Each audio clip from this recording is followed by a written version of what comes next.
Hi everyone and welcome back to my channel. So today I thought that I'd do something a little bit different, and that is we will be talking solely about Southeast Asia. And in particular we'll be talking about the mapping of Southeast Asia.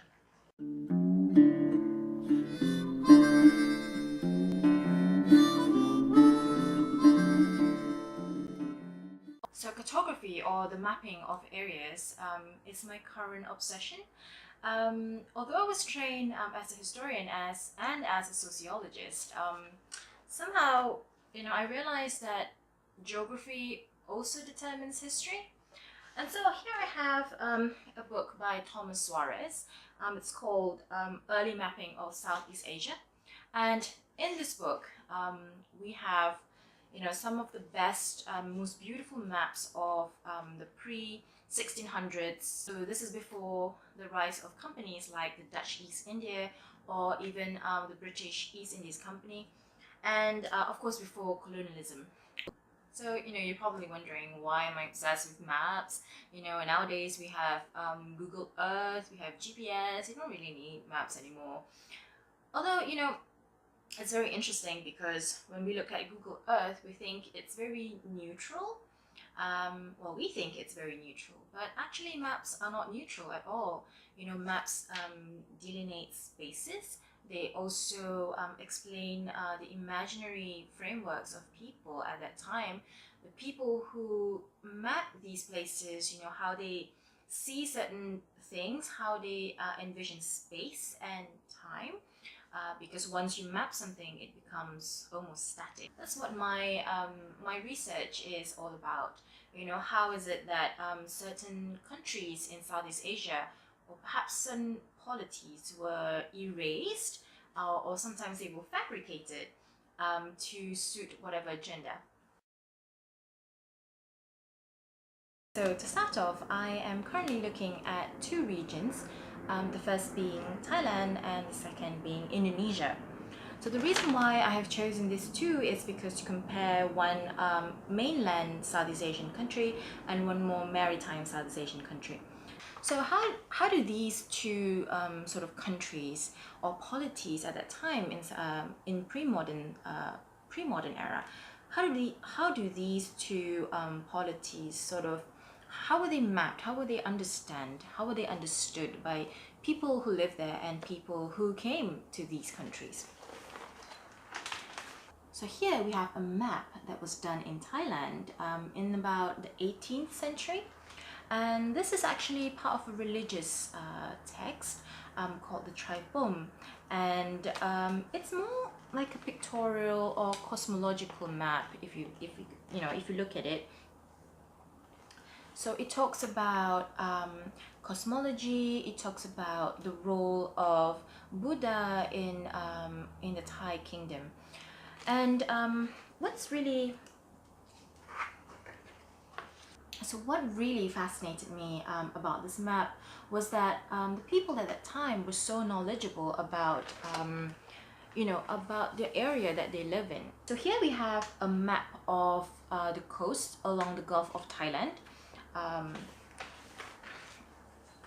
And if you see here at the bottom, this is Ayutthaya, which is one of the ancient kingdoms in Thailand at that time, or Siam as it was known to the world.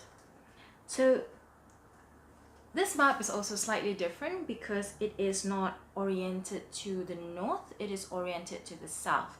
Therefore, Ayutthaya is at the bottom and it's kind of like looking outwards. So what I really liked about this is that the coast is actually really well mapped. The coast has a lot of details in Thai of the names of the areas along the coast. So what I really liked about this is that it tells us that the native inhabitants actually have a lot of knowledge about the place, and that mapping doesn't always have to be in the sense that we think about today, in terms of boundaries, in terms of exact measurements. So this tells us that people in pre-modern Southeast Asia had the ability to map their own coasts as well as trace shipping routes. And here I have one of the really famous maps. Is called the Malkin Map. So this map was actually based off Admiral Cheng He's voyages from China all the way to Africa. And in this particular panel is the map of Southeast Asia. It's pretty, I'd say, rudimental, but basic. So the words here in really old Chinese characters are actually the shipping routes, kind of telling you, you know, where to go or how to travel from one place to the other. It doesn't talk about the names of the ports, but you can sort of guess. So in the first panel here, we see Thailand at the top and Sumatra at the bottom.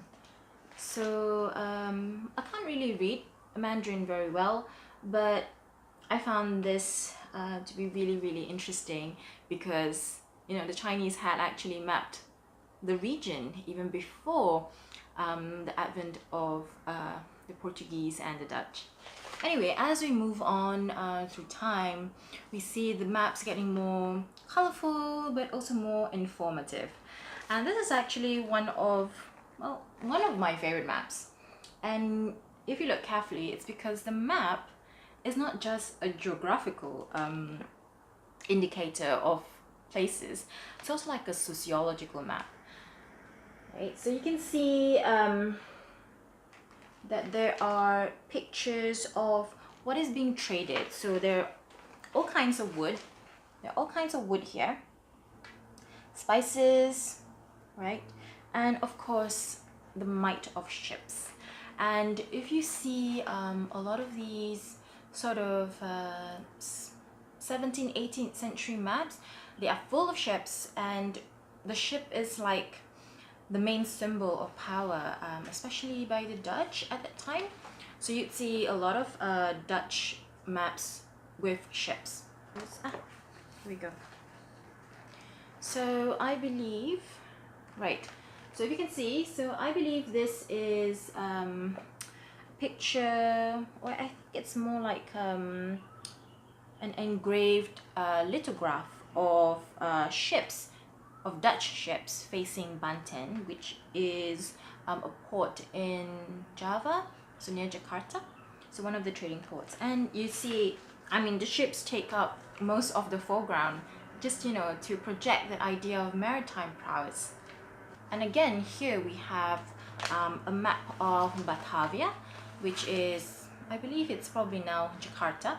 And you see, it's kind of like a bird's eye view of the area. It's getting more and more detailed, and you see a lot of ships. Like, why couldn't the Dutch just make a map without the ships and show just a plan of the city? But they had included the ships. Well, because maps are not objective. They are meant to show something. They're meant to communicate something to people. So something that you might find interesting was that the Dutch had this cartographic secrecy around 17th, 18th century, and they were very protective of their maps, and they wanted monopoly of the Spice Islands, especially in Indonesia.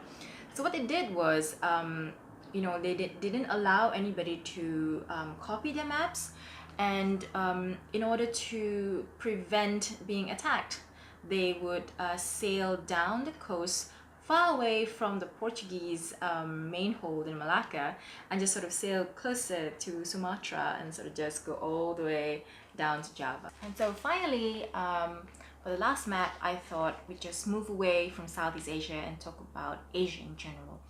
So, you know, the West have been very interested to map the world, and because of the Enlightenment, they really wanted to sort of make sense of the world around them.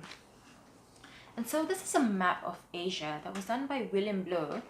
I can't remember where he is from, so if any of you know, you can just write in the comments below. But for him, he had made this map, and what was really interesting about this map is that if you can see,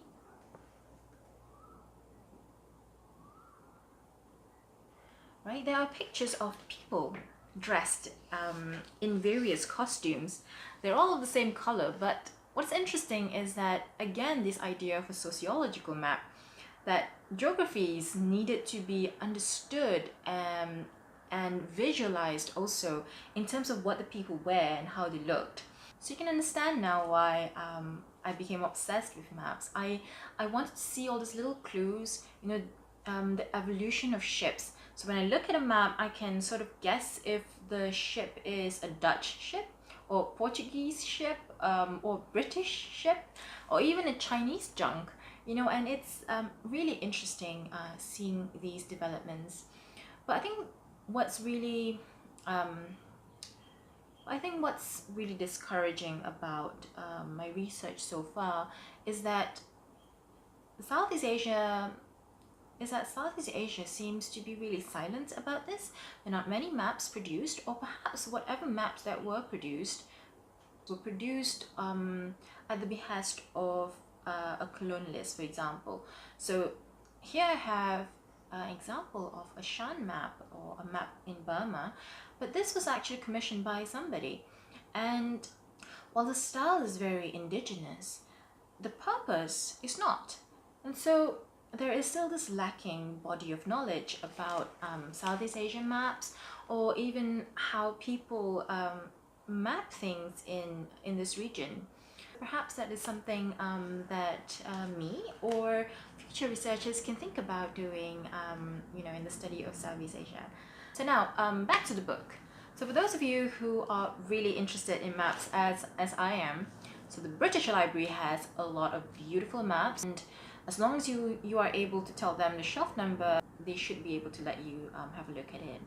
Otherwise, if you are in the region and would like to have copies of maps, although yes, copies of maps, the National Library Board of Singapore has a fantastic archive of maps, of which I have been poring over constantly, you know, obsessed with them. They also have a fantastic book in Dutch, however, about Dutch maps during the VOC time. And these are even more beautiful, even more detailed than this one.